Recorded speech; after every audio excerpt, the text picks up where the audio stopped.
तो गाइस यार आज की इस वीडियो के अंदर हम कुछ ऐसा करने वाले हैं जिसके बारे में शायद आप सोच भी नहीं सकते। इसीलिए आप क्या करेंगे, आप इस वीडियो को शुरू से लेकर एंड तक पूरी देखेंगे। यकीन मानो कि एंड के अंदर आपको भी मजा आ जाएगा। तो गाइस यार हम सभी लोग जानते हैं कि भाई केले के अंदर पोटेशियम होता है, स्कूलों के अंदर पढ़ाया जाता है, डॉक्टर्स भी कहते हैं कि भैया केले खाने चाहिए क्योंकि केले के अंदर बहुत ज्यादा पोटेशियम होता है। लेकिन जब मैं स्कूल में था तब मैं ये सोचता था अगर केले के अंदर पोटेशियम है तो ये फटता क्यों नहीं है। हाँ, क्योंकि गाइस यार पोटेशियम मेटल तो बहुत ज्यादा रिएक्टिव होता है। लेकिन फिर मैंने और पढ़ाई की, मैंने और कुछ किताबें पढ़ी, तब मैंने ये पाया कि इसके अंदर जो पोटेशियम होता है वो प्योर फॉर्म के अंदर नहीं होता है बल्कि यौगिक यानी कि कंपाउंड फॉर्म के अंदर होता है। और आज की इस वीडियो के अंदर हम क्या करने वाले हैं, उसी पोटेशियम को हम उस कंपाउंड से अलग करेंगे और इस केले से बनाएंगे potassium metal.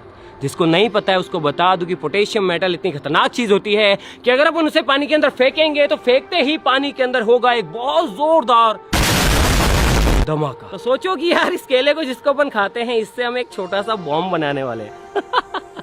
YouTube science purpose के लिए कर रहे हैं ना, डिमोनेटाइज मत करना, ठीक है। तो चलो यार शुरुआत करते हैं इस प्रोजेक्ट की। आप क्या करोगे, आप इस वीडियो को लाइक करो, बहुत लंबा प्रोजेक्ट चलेगा क्योंकि ये जो प्रोसेस है इतना ज्यादा आसान नहीं है। तो आप इस वीडियो को लाइक कर दो, जिसने भी चैनल को सब्सक्राइब नहीं किया है कर दो, नई चीज है यार, कर दो। गाइस केले में पोटेशियम होता है लेकिन इतना भी नहीं होता कि इस एक केले से हम उतना पोटेशियम निकाल पाए। इसके लिए हमारे पास पूरे 15 kg केले हैं और अब इसकी मदद से हम इस प्रोजेक्ट की शुरुआत करते हैं। शुरू हो जाओ जल्दी। अबे खाना नहीं है, काटना है इसके अंदर। गाइस छिलके के अंदर भी पोटेशियम होता है तो छिलके को भी हम नहीं फेंकेंगे, अंदर भी पोटेशियम और छिलके के अंदर भी पोटेशियम, तो सारा जितना भी निकल पाएगा उतना निकालने की कोशिश करेंगे। ये जो पानी है इसके अंदर हम थोड़ा सा स्टार्च मिला लेते हैं। वो स्टार्च दे भाई, उधर मोटे स्टार्च दे दे यार, क्या कर रहा है यार। जो केले के स्लाइसेस हैं वो आपस में चिपके नहीं, इसके लिए हम इसके अंदर स्टार्च डालेंगे और फिर हम इसे सुखाएंगे इसलिए ताकि इसके अंदर का जो जितना भी पानी है वो सारा उड़ के चला जाए। तो गाइस अभी हमने केले के स्लाइसेस कर लिए हैं, स्टार्च की वजह से एक दूसरे से चिपक नहीं रहे। तो इतने सारे केले के स्लाइसेस हैं और साथ ही साथ इतने सारे छिलके हैं, तो इन्हें दोनों को ही सुखाएंगे। लेके आओ। तो सबसे पहले हम इसे धूप के अंदर सुखाएंगे, तो जितना भी पानी इसके अंदर है वो धूप के अंदर निकल जाएगा और जो बाकी बचेगा उसे अलग प्रोसेस से सुखाएंगे। गाइस जिस तरीके से हम केलों को सुखा रहे हैं चिप्स बना के, उसी तरीके से हमें छिलकों को भी सुखाना होगा क्योंकि इसके अंदर भी बहुत ज्यादा पोटेशियम है। ले आओ जल्दी ले आओ।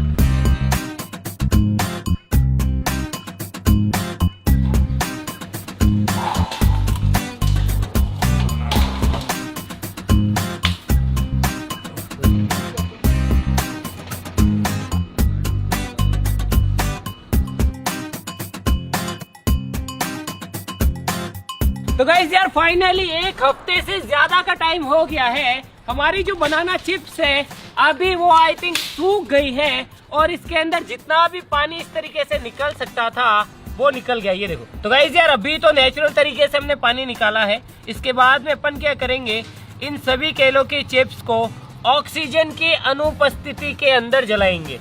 ये भी आप देख सकते हैं कि अच्छे से सूख गए हैं, ये देखो। इन्हें भी ऑक्सीजन की अनुपस्थिति के अंदर जलाएंगे।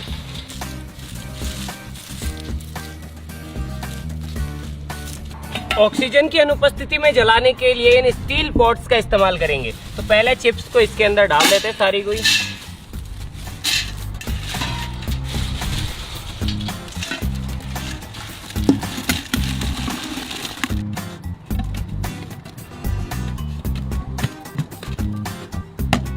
चिप्स छिलके, चलो जलाने के लिए इस तरीके के एक स्पेशल कंटेनर की हमें जरूरत पड़ेगी जिसके नीचे काफी सारे छेद कर रखे हैं जिससे राख नीचे गिर जाएगी और जो हमारे केले के छिलके और वो हैं वो इसके अंदर ही अंदर बिना ऑक्सीजन के गर्म होके जलते जाएंगे। उससे क्या होगा, ये जो चिप्स और छिलके हैं इनके अंदर की जो हाइड्रोकार्बन्स की चेनें हैं वो स्मॉल पीसेस के अंदर टूट जाएगी। तो बेसिकली यही है, ज्यादा मोटा मैंने आपको बता दिया है। सेम इसी तरीके से दो, चलो भी नहीं जलाते हैं।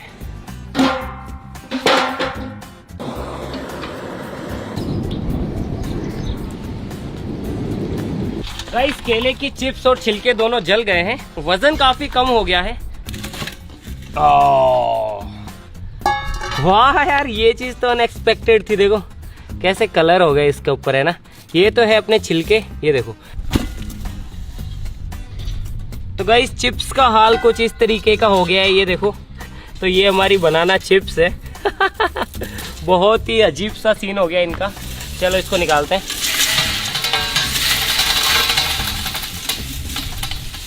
अभी तो इसको दोबारा से जलाएंगे, लेकिन इस बार हम इसे ऑक्सीजन की उपस्थिति के अंदर जलाएंगे ताकि बची कुची जो चीजें हैं वो भी निकल जाए। गाइस आप देख सकते हैं इस तरीके से हम इसे जलाने की कोशिश कर रहे हैं तो ये इतना अच्छे से नहीं जल रहा है, इसीलिए हम एक एक्सटर्नल फ्यूल का इस्तेमाल करेंगे ताकि ये अच्छे से जल पाए। फ्यूल जल के उड़ जाएगा फिर निकल जाएगा। मेरे पास यहाँ पे केरोसिन है, केरोसिन डालते हैं।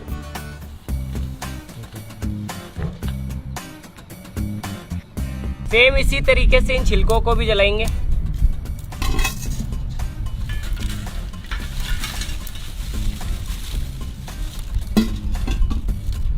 तो गाइस अब हमने सिंपली केले के छिलके और जो चिप्स थी उनकी राख बना ली है। ये देखो ये राख है और इसी के अंदर बहुत सारी चीजें हैं। इसके अंदर पोटेशियम, कैल्शियम, सोडियम और भी बहुत सारी चीजें हैं जिन्हें कि हमें फिल्टर आउट करना होगा। तो सबसे पहले अब अपन क्या करेंगे, अब अपन लेंगे डिस्टिल्ड वाटर।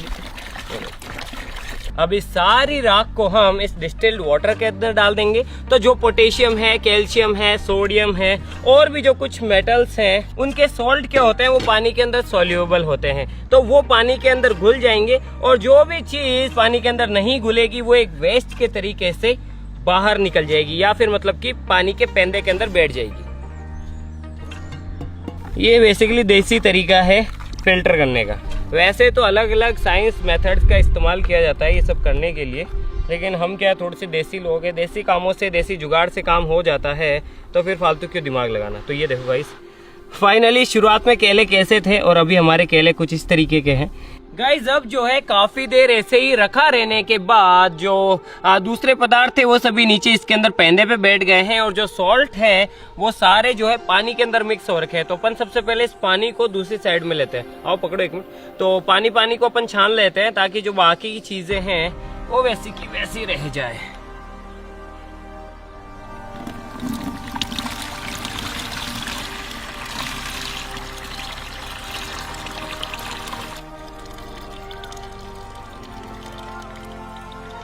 गाइस आप देख सकते हैं कि इतना सारा जो है कचरा जो है वो इसके अंदर रह गया है। ये देखो मैं हाथ डाल के दिखाता हूँ आपको। ये केले हैं गाइस, ये केले थे जो कि अब इस तरीके के हो चुके हैं। ये देखो ये पता नहीं अब क्या है, ये भी कोई ना कोई चीज है। एग्जैक्टली तो मैं नहीं बता सकता हूँ कि एग्जैक्टली ये क्या चीज है, बस ये है। अब ये कौन सा सॉल्ट है, कौन सा हो सकता है यार, ये क्या हो सकता है? कार्बन, ये कार्बन हो सकता है। और क्या क्या हो सकता है इसके अंदर? इसमें ऑर्गेनिक पदार्थ, ऑर्गेनिक कार्बन और ऑर्गेनिक पदार्थ है ना। तो अब हम क्या करेंगे, अब हम इस पीएच पेपर का इस्तेमाल करेंगे और उस पेपर से इसकी एसिडिक ये कितना है ये सारी चीज चेक करेंगे। पहले थोड़ा हाथ धो के आ जाता हूं। तो गाइस अभी आप जो है इसका कलर देख लो। अभी इसका जो कलर है वो कुछ इस तरीके का है और जैसे ही मैं इसे इसके अंदर डालता हूँ फिर देखते हैं कि कलर कैसा होता है। बैंग। तो गाइज यार अब मैं इसकी रीडिंग पढ़ के आपको बता देता हूँ। ये देखो कलर से आपको पता पड़ रहा होगा कि ये जो विलियन है ये कितना ज़्यादा क्षारीय है, यानी कितना ज़्यादा बेसिक सॉल्यूशन है ये। तो 10 से भी ज़्यादा इसकी रेटिंग आ रही है। इसका मतलब ये है कि इसके अंदर बहुत ज़्यादा मात्रा के अंदर पोटेशियम, कैल्शियम और सोडियम ये सारी चीज़ें। तो चलो अब जो है इसे और ज़्यादा फिल्टर करते हैं। अभी तो इसको और ज़्यादा फिल्टर करना पड़ेगा।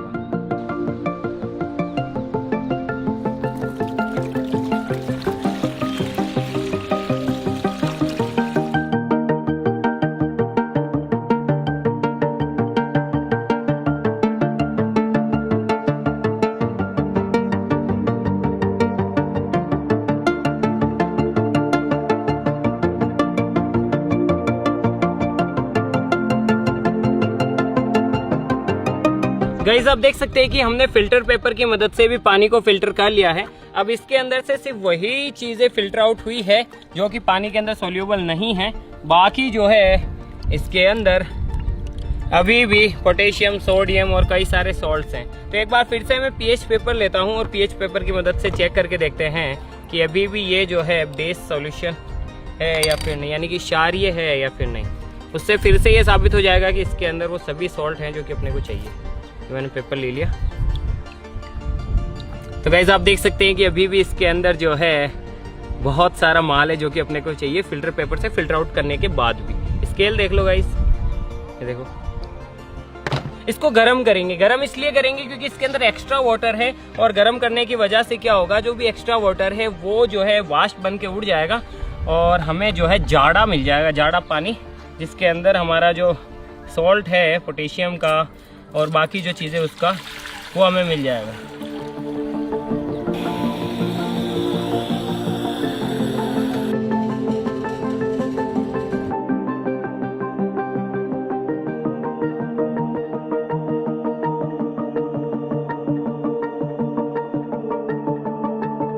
तो गाइस आधा गर्म हो गया, आधा बचा हुआ, इसको भी गर्म कर लेते हैं भाई।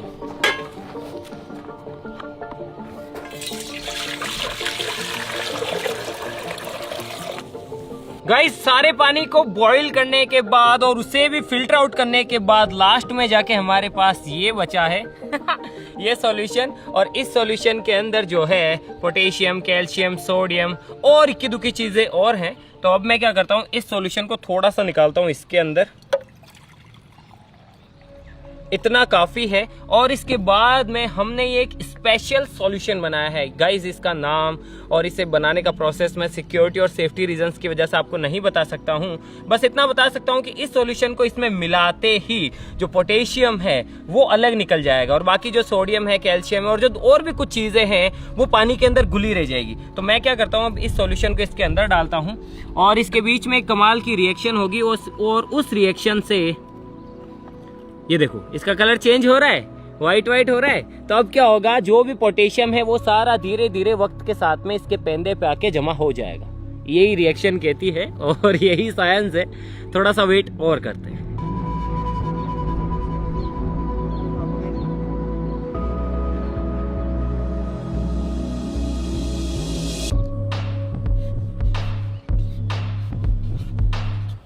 तो गाइस यार फाइनली आप देख सकते हैं कि काफी देर वेट करने के बाद हमारा ये जो बीकर है इसके अंदर आप देख सकते हैं कि नीचे व्हाइट व्हाइट कलर का कुछ आके इकट्ठा हो गया है। ऐसा इसलिए हुआ क्योंकि अपन ने वो जो दूसरा सॉल्यूशन था वो इसके अंदर मिलाया था, तो उसकी वजह से क्या हुआ, ये जो चीज है इसकी सोल्यूबिलिटी कम हो गई। इस वजह से बाकी सारी जो चीजें थी जैसे कि सोडियम, कैल्शियम और जितनी भी चीजें थी वो सारी पानी के अंदर घुली रह गई। लेकिन ये जो चीज है ये हमारे पास निकल के आई है पोटेशियम क्लोरेट। जी हाँ गाइस, आप देख सकते हैं कि ये वाला अच्छे से फिल्टर हुआ है, इसके अंदर सारी चीजें अच्छे से हुई है। थोड़ा इसके अंदर बचा था, ये थोड़ा इतना अच्छे से फिल्टर आउट नहीं हुआ है, लेकिन फिर भी इसके बाद भी इसके अंदर भी आप देख सकते हैं कि नीचे जो है पोटेशियम क्लोरेट जमा हो रखा है। अब हमें इसे क्या करना होगा, सुखाना होगा। तो जो इसकी सिंपल सी रिएक्शन है वो भी मैं अब आपको बता देता हूँ।